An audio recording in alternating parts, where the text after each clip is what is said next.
Assalamualaikum. Welcome back to my YouTube channel. This is me Ahmed Khan and you're watching my channel Hamid Biologist. Dear student, immunological disorder के हम second part को discuss करेंगे और इसमें हम human immuno virus से related illness और इसके अलावा इसके तमाम सिम्टम डायग्नोसिस को डिस्कस करेंगे।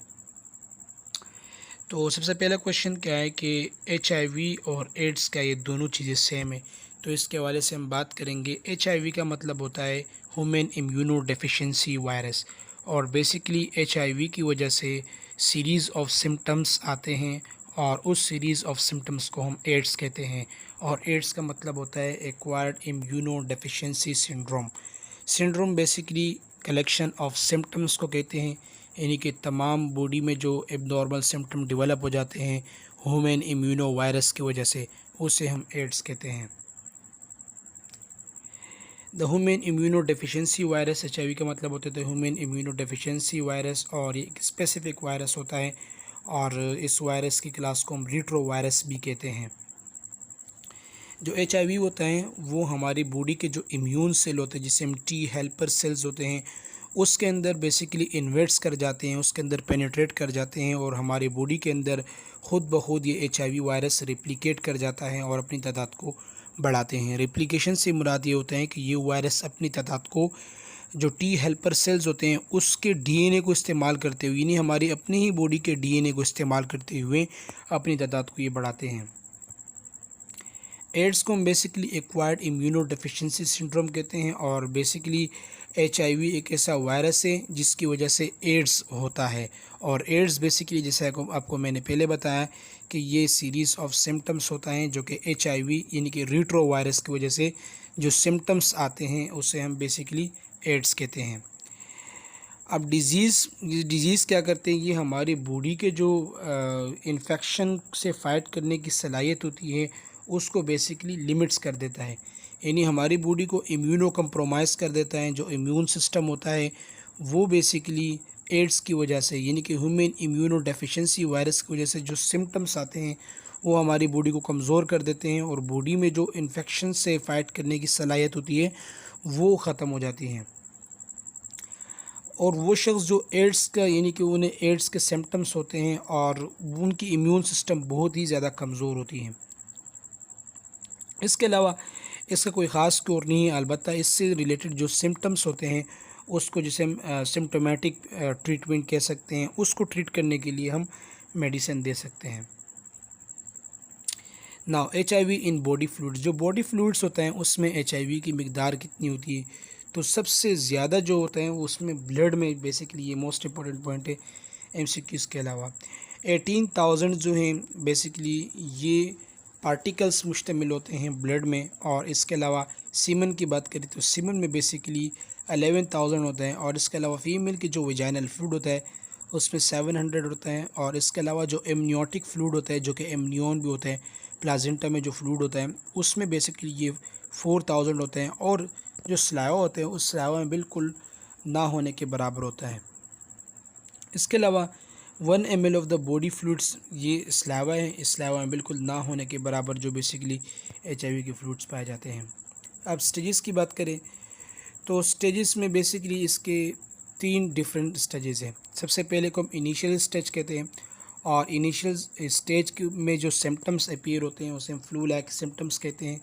सेकेंड स्टेज होते हैं वो इंटरमीडिएट भी होते हैं और इसके अलावा इसका दूसरा नाम लेटेंट स्टेज भी है और ये सिम्टम्स फ्री है, इसमें कोई सिम्टम भी नहीं होते। और इसके अलावा हम इलनेस स्टेज की बात करें तो illness stage we can say last stage, और इसमें जो एड्स से रिलेटेड तमाम सिम्टम्स होते हैं वो अपीयर हो जाते हैं।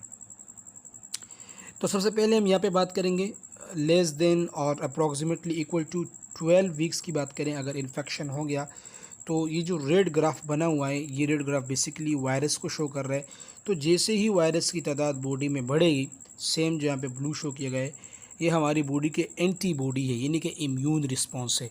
इस इम्यून रिस्पॉन्स की तादाद भी बढ़ेगी और फिर जैसे ये दोनों इक्वल हो जाएंगे तो वायरस की मिकदार ड्रॉप हो जाएगी और इस तरह हमारी बॉडी के जो एंटीबॉडी सीक्वेंस है वो हाई रहेगी। लेकिन सडनली फिर सालों बाद बेसिकली ये दोबारा रेज हो जाती है और जो एंटीबॉडी होती है वो जो होस्ट होता है जिसमें HIV पॉजिटिव होती है उसकी बेसिकली एंटीबॉडी यानी कि इम्यून सिस्टम ड्रॉप हो जाता है, और ईयर्स टू ईयर्स यानी सालों बाद बेसिकली ये जो वायरस है HIV वायरस, इसकी जो ग्राफ होती है वो बढ़ जाती है और बेसिकली ये इलनेस स्टेज कहलाता है। शुरू में इम्यून सिस्टम इसको काबू कर देता है, लेकिन चूँकि ये इंतहाई रिट्रो वायरस है, ख़तरनाक वायरस है, और इसकी तादाद फिर बढ़ जाती है, रेप्लिकेशन बढ़ जाती है और बॉडी जो है इम्यूनो कम्प्रोमाइज़ हो जाती है, इम्यून सिस्टम बिल्कुल कमज़ोर हो जाता है। Evolution of HIV disease. अब बेसिकली इसकी डिफरेंट स्टेजेस है, डिफरेंट क्लिनिकल स्टेजेस है, और इसके अलावा सीरो कन्वर्जन इलनेस में बेसिकली वायरीमिया यानी कि ब्लड में जो वायरस होता है उसकी तादाद बेसिकली बढ़ जाती है। और यहाँ पे डिफरेंट चार्ट को शो किया गया है। CD4 सेल और इसके अलावा एंटीबॉडी। CD4 सेल और एंटीबॉडी बेसिकली इसका काम ये होता है कि ये जो HIV वायरस होते हैं इस HIV वायरस को बेसिकली किल करने के लिए इस्तेमाल होते हैं। लेकिन इनिशियली बेसिकली जो वायरीमिया होती है वो ब्लड में वायरस की मिकदार बढ़ जाती है, इसे वायरीमिया कहते हैं। और उसके बाद जैसे ये तादाद मुस्तकिल हो जाती है तो CD4 ख़ुद ब खुद ड्रॉप होना शुरू हो जाती है, और CD4 जब ड्रॉप हो जाती है मुस्तकिल तो उसके नतीजे में फिर एक ऐसा स्टेज आता है कि जिसमें ये जो वायरस होता है ये दोबारा ब्लड में रेज हो जाता है, और इस कंडीशन में बॉडी के जो इम्यून सिस्टम होता है वो ड्रॉप हो जाता है।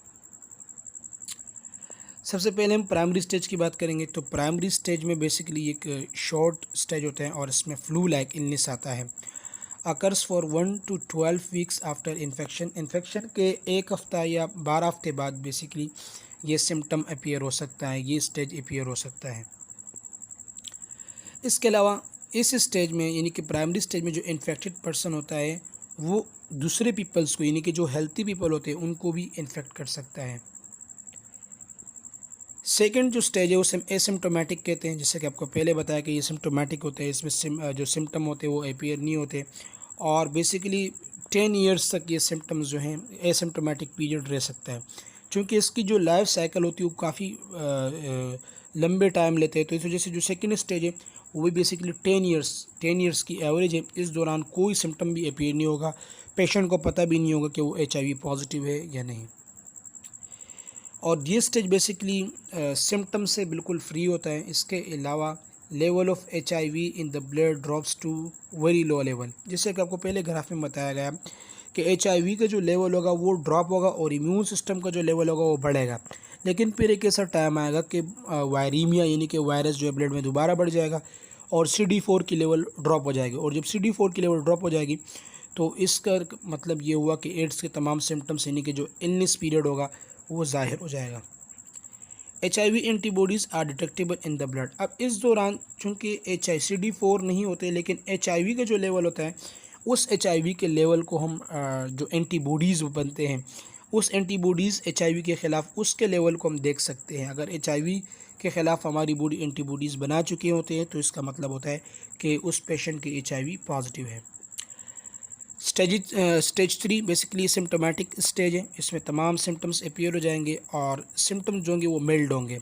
इम्यून सिस्टम जो है बेसिकली डिस्टर्ब हो जाएगा, डिट्रोरेट्स हो जाएगा, और बॉडी के जो इम्यून सिस्टम होगा उसके ऊपर गहरे असरात पड़ेंगे। इसके अलावा अपॉर्चुनिस्टिक इन्फेक्शन भी होंगे। अपॉर्चुनिस्टिक इन्फेक्शन का मतलब ये होता है कि पेशेंट की इम्यून सिस्टम बेसिकली एड्स की वजह से ड्रॉप हो जाती है, और बॉडी के जो इम्यून सिस्टम होते हैं जब कमज़ोर हो जाते हैं तो फिर छोटे छोटे इन्फेक्शन भी बॉडी के लिए ख़तरनाक साबित हो सकती है, यानी कि नमूनिया हो गया, इसके अलावा छोटे छोटे मलेरिया हो गया, टाइफाइड वगैरह हो गया, उसकी वजह से भी पेशेंट की डेथ हो सकती है। क्योंकि जो इम्यून सिस्टम की सलाहियत होती है, जो इन्फेक्शन से फाइट करने की सलाहियत होती है, वो बेसिकली HIV ख़त्म कर देती है। तो फिर बेसिकली जो अपॉर्चुनिस्टिक इन्फेक्शन होते हैं उसकी तादाद, उसकी चांसेस बेसिकली बढ़ जाती है, और इसके अलावा कैंसर भी डेवलप हो सकते हैं जो कि इसके कॉम्प्लिकेशन में शामिल है। आगे हम उसको डिस्कस करेंगे। स्टेज 4 बेसिकली HIV या एड्स के यानी कि ये भी आखिरी स्टेज है और ये फाइनल स्टेज है, और इसमें बेसिकली जो इम्यून सिस्टम होता है बिल्कुल कमज़ोर हो जाते हैं और जो इलनेस होती है वो सीवियर हो जाती है, और उसमें HIV की डायग्नोस कंफर्म हो जाती है। और बेसिकली स्किन के ऊपर इसमें कापोसी लीजन्स भी हो जाए। कापोसी लीजन याद रखें, ये पिछले एग्ज़ाम में आ चुका है। कापोसी लीजन किसकी वजह से आते हैं? तो कापोसी लीजन बेसिकली स्किन के ऊपर छाले पड़ जाती है, ख़तरनाक छाले, और ये बेसिकली HIV की वजह से होती है और ये लास्ट स्टेज में होती है। इसके अलावा इसमें भी इस स्टेज में भी बेसिकली अपॉर्चुनिस्टिक इन्फेक्शन के चांसेस बढ़ जाते हैं बैक्टीरियल में, जैसे कि ट्यूबरकुलोसिस है। इसके अलावा स्ट्रेप्टोकोकस नमूनिया है। और वायरल की बात करें तो वायरल में कापोसी सार्कोमा। अब कापोसी सार्कोमा बेसिकली ये कापोसी सार्कोमा जो सार्कोमा, हम सबसे पहले सार्कोमा की बात करें। सार्कोमा बेसिकली कनेक्टिव टिश्यू का जो मैलिग्नेंट ट्यूमर होता है, मैलिग्नेंट कैंसर होता है, वो उसे हम सार्कोमा कहते हैं। तो ये स्किन के ऊपर बेसिकली जो ब्लड वेसल्स होते हैं उसके ऊपर छाले पड़ जाएगी और ये ख़तरनाक इन्फेक्शन होता है जो कि वायरस को जिसे फैलता है। इसके अलावा हर्ब वायरस हो गया। इसके अलावा इन्फ्लुएंजा जिसकी वजह से फ्लू होता है, इसके चांसेस भी बढ़ जाती है। नाउ यू कैन सी ये बेसिकली कापोसी सार्कोमा है। कापोसी लीजन्स मोस्ट इंपॉर्टेंट है। ये कापोसी लीजन से स्किन के ऊपर, पूरे जिस्म के ऊपर इस तरह की चालें बन जाती हैं। You can see in the figure. Now associated with AIDS, AIDS से रिलेटेड जो अपॉर्चुनिस्टिक इन्फेक्शन होते हैं उसके हवाले से हम बात करेंगे। पैरासाइटिक इन्फेक्शन में बेसिकली जो नीमोसिस्टिस क्रेनी होती है, ये भी लग सकते हैं अपॉर्चुनिस्टिक इन्फेक्शन में, क्योंकि बॉडी के जो इम्यून सिस्टम होता है बेसिकली वो ड्रॉप हो जाता है, तो उसमें छोटे छोटे इन्फेक्शन भी ख़तरनाक साबित हो सकते हैं। क्रिप्टोकोकस हो गया। इसके अलावा कैंडिडा हो गया, इसके मुँह में जो चालें लग जाती है। और इसके अलावा बॉडी के अंदर जो फंगस इन्फेक्शन होते हैं, म्यूकरमाइकोसिस होते हैं, उसकी चांसेस भी बढ़ जाती है। Routes of transmission of HIV, HIV की ट्रांसमिशन की बात करें तो 90% सेक्सुअल कॉन्टेक्ट की वजह से होता है। और इसके अलावा ब्लड एक्सपोजर, अगर कोई ब्लड में इंजेक्शन लगा रहा है, ड्रग्स को यूज़ कर रहा है, और इसके अलावा एक नीडल है इन्फेक्टेड HIV पेशेंट का, उसमें इंजेक्शन लगा चुका है और उसी सेम नीडल को आपने हेल्थी पर्सन में लगाया, तो इसको जैसे भी हो सकता है। और अगर अनहेल्थी पर्सन ने उसने ब्लड डोनेट कर दिया और उसकी ब्लड की स्क्रीनिंग नहीं हुई और उसमें HIV था, और जो हेल्थी पर्सन था उसको ब्लड ट्रांसफ्यूजन हो गई, उसकी वजह से भी हो सकता है। इसके अलावा ऑक्यूपेशनल एक्सपोजर्स, उसमें ट्रांसमिशन ऑफ ब्लड प्रोडक्ट्स है। और इसके अलावा पेरीनेटल बेसिकली मदर से बेबी में भी ट्रांसफ़र हो सकता है through the placenta. Breast feeding के ज़रिए भी ट्रांसफ़र हो सकता है। अब बॉडली फ्लूइड की बात करें तो बॉडली फ्लूइड में जो ब्लड प्रोडक्ट्स हो गया, इसके अलावा सीमन हो गया, वेजाइनल फ्लूइड्स हो गया, ब्रेस्ट मिल्क हो गया, ये बॉडी के प्रोडक्ट होते हैं और इसमें भी बेसिकली HIV पॉजिटिव होते हैं। आपको पहले मैंने बताया गया सबसे ज़्यादा ब्लड प्रोडक्ट में होता है, तो इसके ज़रिए भी बेसिकली ये ट्रांसफ़र हो सकता है अदर हेल्थी पर्सन में। HIV किस तरह बॉडी पे अटैक करता है, इसके हवाले से हम बात करेंगे। तो जो वायरस होता है वो हमारी बॉडी के अंदर इंटर हो जाते हैं थ्रू द म्यूकस मेम्ब्रेन और through the break in the skin. अगर स्किन में कोई चोट लग गई और स्किन फट गया तो उसको जैसे भी इंटर हो सकता है। और म्यूकस मेम्ब्रेन यानी नेज़ल कैविटी, ओरल कैविटी, इसके अलावा वेजाइना, एनस, इसके ज़रिए भी अंदर हो सकता है। उसके बाद जो HIV होगा वो HIV जो होस्ट सेल होते हैं, होस्ट सेल से मुराद यानी कि जिसमें HIV का इन्फेक्शन जा रहा होता है, HIV वायरस जा रहा होता है, उसके जो T सेल होते हैं उसको इन्वेट कर देते हैं, उसके अंदर ये पेनिट्रेट कर जाते हैं। और T सेल की बात करें तो ये की part of the immune system है, ये भी मोस्ट इंपॉर्टेंट पॉइंट है बेसिक यूज़ के हवाले से। ये जो वायरस होते हैं ये सेल रिसोर्सेज को इस्तेमाल करते हैं और अपने आप को रिप्रोड्यूस करते हैं। सेल रिसोर्सेज से मुराद ये होता है कि चूँकि जो होस्ट होता है यानी जिसमें HIV ने अटैक किया होता है उसी के DNA को इस्तेमाल करते हुए अपनी तादाद को ये बढ़ाते हैं और इस अमल को हम रेप्लिकेशन कहते हैं। और इवेंचुअली जो होस्ट सेल होते हैं वो डिस्ट्रॉय हो जाते हैं। नाउ अभी हम बात करेंगे, ये वायरस बेसिकली बॉडी के अंदर तेज़ी के साथ मल्टीप्लाई होता है जिसे हम रेप्लिकेशन कहते हैं। और इसके अलावा more and more T cell are destroyed, जैसे जैसे ये इसकी तादाद बढ़ती है तो वैसे वैसे T सेल की तादाद जो है ख़त्म होती है, डिस्ट्रॉय होती है। As the number of T cell drop, जैसे ही T सेल के नंबर ड्रॉप हो जाते हैं तो इम्यून सिस्टम जो है कमज़ोर हो जाता है जिसे हम इम्यूनो कम्प्रोमाइज़ भी कहते हैं। और जो बॉडी के अंदर इन्फेक्शन से रेजिस्ट करने की जो सलाहियत होती है वो भी बेसिकली ख़त्म हो जाती है। और इसके नतीजे में जो हेल्थी इम्यून सिस्टम होता है उसमें फ़ाइट करने की सलाहियत ख़त्म हो जाती है और बॉडी में जो है HIV से रिलेटेड तमाम सिम्टम्स अपीयर होना शुरू हो जाते हैं। नाउ यू कैन सी ये HIV वायरस है, ये HIV वायरस T सेल के ऊपर अटैक करेगा और जब ये T सेल के ऊपर अटैक करेगा तो उसके नतीजे में उसी के DNA को इस्तेमाल करते हुए HIV वायरस अपनी तादाद को बढ़ाएगा। इस अमल को हम रेप्लिकेशन कहते हैं। नाउ यू कैन सी इस फिगर में आप देख सकते हो न्यू HIV वायरस इससे बेसिकली इस टी सेल के अंदर बन चुके हैं। अब ये न्यू HIV वायरस बन रहे हैं और जो पुराना सेल था टी सेल इन्फेक्टेड सेल था वो टी इन्फेक्टेड सेल डिस्ट्रॉय हो गया और उसी टी इन्फेक्टेड सेल के DNA को इस्तेमाल करते हुए बहुत सारे यहाँ पे HIV वायरस बन चुके हैं और टी सेल जो है ख़त्म हो गया। अभी इसकी हम बात करेंगे टेस्टिंग कौन कौन से ऑप्शन है HIV को डायग्नोस करने के लिए हम कौन कौन से टेस्ट किए जाते हैं। तो इसमें बेसिकली एनोनिमस टेस्टिंग आते हैं।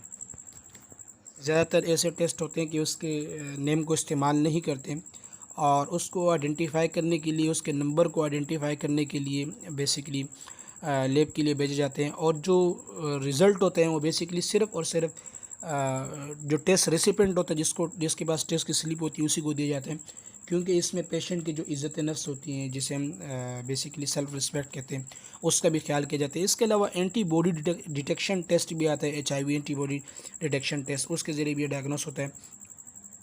अब ये चूँकि ये कॉन्फिडेंशियल टेस्ट होते हैं तो इसमें अमूमन असूलन ये किए जाते हैं कि जो पर्सन नेम होता है उसको HIV के रिज़ल्ट के साथ रिकॉर्ड किए जाते हैं। नेम और पॉजिटिव रिज़ल्ट जो है उसको जो स्टेट कंसर्न डिपार्टमेंट होते हैं जो HIV को ट्रीट करते हैं, HIV के जो यानी कि केसेस को कंट्रोल करने वाले होते हैं उसको टेस्ट का रिज़ल्ट नाम के साथ भेज दिया जाता है और रिज़ल्ट जो है टेस्ट के रिसिपेंट को सिर्फ़ और सिर्फ इशू किए जाते हैं। तो इस बात का ख़ास ख्याल रखें कि टेस्ट के रिसिपेंट को क्यों इशू करते हैं। इसकी वजह ये है ताकि पेशेंट की इज़्ज़त नफ्स पर कोई क्वेश्चन ना उठे, उसकी इज़्ज़त नफ्स ख़राब ना हो जाए। इसके अलावा ब्लड डिटेक्शन टेस्ट में आपको सबसे अहम और आखिरी जब एंटीबॉडी के ऊपर डाउट होते हैं तो उसके बाद एलाइज़ा करते हैं। एलाइज़ा बेसिकली ये मॉलिक्यूलर टेस्ट है जिसे हम एंजाइम लिंक इम्यूनोसॉर्बेंट एजे कहते हैं और इसमें बॉडी के जो इम्यून सिस्टम होते हैं ब्लड और एंटीबॉडी उसका टेस्ट किए जाते हैं। इसके अलावा रेडियो इम्यूनो प्रेसिपिटेशन ऐसे भी आते हैं और इसके अलावा फ्लोरोसेंट एंटीबॉडी ऐसे भी आते हैं और पॉलीमरेज चैन रिएक्शन जिसे हम PCR भी कहते हैं उससे भी बेसिकली इसको कंफर्म करते हैं। लेकिन सबसे इजी और पोर्टेबल जिसको हम आसानी के साथ अप्रोच कर सकते हैं वो वेस्टर्न बोल्ट कन्फर्मेटरी टेस्ट होते हैं, उसके ज़रिए हम कंफर्म कर सकते हैं।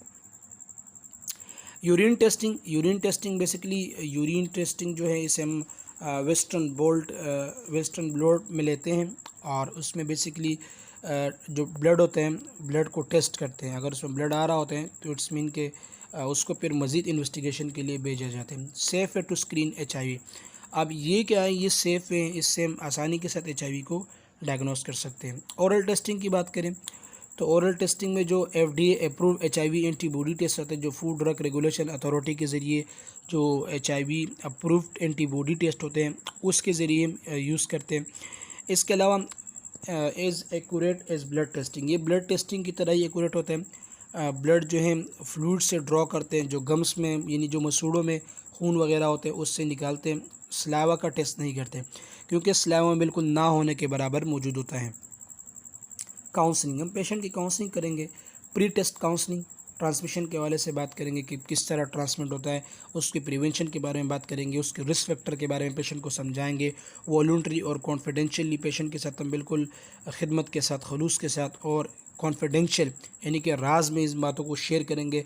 और इसके अलावा हम पेशेंट को जो पॉजिटिव टेस्ट रिज़ल्ट होते हैं उसको हम पेशेंट को समझाएंगे, पेशेंट को इनकरेज करेंगे ताकि उसको लेके पेशेंट जो है एंजाइटी और डिप्रेशन की तरफ ना जाए।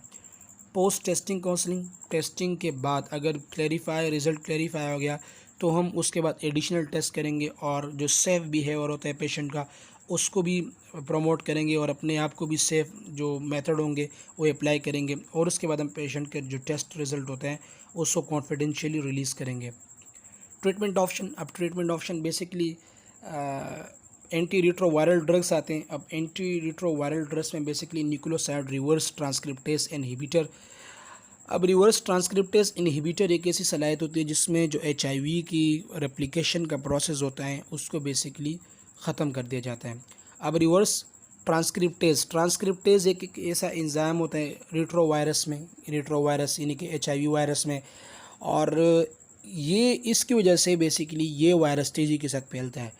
तो रिवर्स ट्रांसक्रिप्टेज एंजाइम को अगर इनहिबिट करने के लिए मेडिसिन देंगे तो ये बेसिकली इनहिबिट हो जाएगा और जब ये एंजाइम इनहिबिट हो जाएगा तो फिर इस रिट्रोवायरस को यानी कि HIV को फैलने के लिए यानी कि उसकी तादाद को बढ़ने के लिए, रेप्लिकेशन के लिए इस एंजाइम की ज़रूरत होगी और ये एंजाइम इनहिबिट हो जाएगा।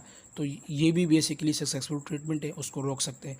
इसके अलावा एजीटी बेसिकली ज़िडोविडिन, ये भी हम दे सकते हैं। नॉन न्यूक्लियोसाइड ट्रांसक्रिप्टेज इनहिबिटर्स, और नॉन न्यूक्लियोसाइड ट्रांसक्रिप्टेड इनहिबिटर में बेसिकली वायरोमीन है। और इसके अलावा प्रोटेज इनहिबिटर, प्रोटेज भी एक एंजाइम है, प्रोटेज इनहिबिटर में नॉर्वेर के नाम से मेडिकेशन आते हैं। अपॉर्चुनिस्टिक इन्फेक्शन ट्रीटमेंट, अब HIV से रिलेटेड जो अपॉर्चुनिस्टिक इन्फेक्शन आते हैं उसको ट्रीट करने के लिए हम क्या देंगे, तो 4 वे टू प्रोटेक्ट योरसेल्फ, 4 वे है। मोनोगेमस रिलेशनशिप अगर हम रखें और प्रोटेक्टेड सेक्स रखें, स्टेराइल नीडल का इस्तेमाल करें, तो इसकी वजह से बेसिकली अपॉर्चुनिस्टिक इन्फेक्शन को कंट्रोल किया जा सकता है। एब्सटिनेंस, बेसिकली एब्सटिनेंस ये 100% effective methods of not acquiring HIV और एड्स है। Refraining from sexual contact, refraining from intravenous drug use, जो इंट्रावेनस ड्रग्स यूज़ है और सेक्सुअल कॉन्टैक्ट से जो कि नाजायज़ सेक्सुअलिटी है उसको हम बेसिकली कंट्रोल कर सकते हैं इस प्रोसीजर के ज़रिए। और ये 100% इफ़ेक्टिव मेथड है HIV को एक्वायर ना करने का। इसमें यह है कि अगर कोई इज़वाजी ताल्लुक़ इख्तियार करें तो सिर्फ़ ओनली वन पार्टनर के साथ ही इज़वाजी ताल्लुक़ इख्तियार करें। अगर इज़वाजी ताल्लुक़ इख्तियार यानी कि जो we can say religion point of view से हम देखा जाए तो ये शरई तौर पर भी दुरुस्त नहीं है और इसकी वजह से इतनी ख़तरनाक बीमारियाँ फैलती हैं। इस बीमारियों को भी रोकने के लिए अगर निकाह किया जाए, निकाह से मुराद है कि ओनली वन पार्टनर अगर हलाल पार्टनर हो तो उससे भी HIV के चांसेस रिड्यूस हो जाते हैं। और इसके अलावा जो एडिक्ट पेशेंट होते हैं यानी कि जो नशावर लोग होते हैं, जो नशे करते हैं, वो अगर इंजेक्शन के ज़रिए पाउडर वगैरह जो हीरोइन वगैरह होते हैं वो ना ले और इसके अलावा सेक्सुअल कांटेक्ट को भी कंट्रोल करे, तो ये भी बेसिकली अहम प्रिकॉशनरी मेजर है, इसको हम कंट्रोल कर सकते हैं। इसके अलावा मोनोगैमस रिलेशनशिप, आपको पहले मैंने बताया ओनली वन सेक्स पार्टनर, एक ही सेक्स पार्टनर होगा तो उसके नतीजे में बेसिकली जो HIV है उसकी चांसेस को डिक्रीज़ कर सकते हैं। और अगर ख़तरनाक सिचुएशन बन रहे हैं और आपको पता चल गया है कि जो मेरा पार्टनर है या कोई नाजायज़ ताल्लुकात है, चूँकि ये इख्तियार भी नहीं करना चाहिए लेकिन उसमें भी प्रिकॉशनरी मेजर है, सेफ़ मेजर है, उसमें कॉन्डम का इस्तेमाल किया जाता है। HIV टेस्टिंग, मैरिज से पहले, शादी से पहले HIV टेस्टिंग करना बहुत ज़रूरी है क्योंकि अगर आपको HIV हुआ तो आपके पार्टनर में भी HIV जा सकता है। स्टेराइल नीडल का इस्तेमाल करें, इंजेक्शन लगाते वक्त स्टेराइल नीडल रखें। और अगर HIV पॉजिटिव पेशेंट है, अब हमें क्लिनिकल साइड पर इस बातों का अंदाज़ा नहीं होता कि पेशेंट क्लिनिकल है, हेपेटाइटिस B है से C है, और अगर वो नीडल हमें लग गया है तो indirectly basically hepatitis B, C, HIV वगैरह ये हमें भी लग सकते हैं। तो इन चीज़ों का भी बेसिकली ख्याल रखना बहुत ज़रूरी है। How HIV is not spread, HIV किस तरह नहीं फैलता, through the air by coughing और स्नीजिंग, अगर पेशेंट कफ कर रहे हैं, स्नीज़ कर रहे हैं। इसके अलावा contact with HIV infected person, shaking hands और हगिंग, अगर पेशेंट है HIV तो उसको अगर हम गले लगाएं, उसके साथ हाथ मिलाएं, और अगर वो कफिंग कर रहे हैं, स्नीजिंग कर रहे हैं तो आप इससे खौफ ना रखें, इसके ज़रिए HIV नहीं फैल सकता। और स्पोर्ट्स इक्विपमेंट्स हो गए, क्लॉथिंग, टॉवल, ब्रश और इसके अलावा फर्नीचर, ये तमाम चीज़ें जो हैं HIV यानी कि HIV की ये पेशेंट है इसको हम अलग नहीं कर सकते क्योंकि इन चीज़ों से ये मोस्टली नहीं फैल सकता, लेकिन फिर भी हमने एहतियात करना बहुत ज़रूरी है। हाँ, HIV इज़ नॉट स्प्रेड, इसमें और बहुत सारी चीज़ें, टेलीफोन है, शावर है, बाथ टब है, टॉयलेट है और इन्फेक्टेड पर्सन का, अब इसमें भी नहीं फैल सकता। लेकिन मैंने पहले भी बताया, अब दोबारा भी बता रहा हूँ कि हम बेसिकली हमें एहतियात करना बहुत ज़रूरी है। ईटिंग यूटेंसिल्स है, खाने पीने के बर्तन हो गए, डिशेज़ वगैरह हो गए, इससे भी नहीं फैल सकता। और इसके अलावा मॉस्किटो बाइट्स हो गया, अगर उसको मॉस्किटो ने काटा है और उससे भी नहीं हो सकता। और इंसेक्ट्स वगैरह उससे भी HIV नहीं फैल सकता। People infected with HIV can look healthy, अब ऐसे पीपल होते हैं जिनको इन्फेक्शन हो जाते हैं HIV के लेकिन फिर भी हेल्थी लगते हैं। और इसके अलावा उनको अपने इन्फेक्शन का इल्म नहीं होता। और long productive live when there HIV infection is manage, अगर इन्फेक्शन मैनेज हो गया HIV का तो वो काफ़ी सालों तक वो जी सकते हैं। और इसके अलावा जो इन्फेक्टेड पीपल होते हैं वो इंगेज कर सकते हैं, can infect people when they engage in high risk behaviour. अब जो हाई रिस्क बिहेवियर हो गया यानी प्रिकॉशनरी मेजर अगर नहीं लेंगे तो उससे इन्फेक्शन मज़ीद फैल सकता है। सो बहुत बहुत शुक्रिया। आई होप कि इस वीडियो ट्यूटोरियल को आपने इंतहाई आसानी के साथ गेन किया होगा। अब सिर्फ़ और सिर्फ इस लेक्चर का यानी कि इस यूनिट का हाइपर सेंसिटिविटी और उसके टैब्स रह गए, उसको भी एक वीडियो में आपके साथ शेयर करेंगे। शुक्रिया।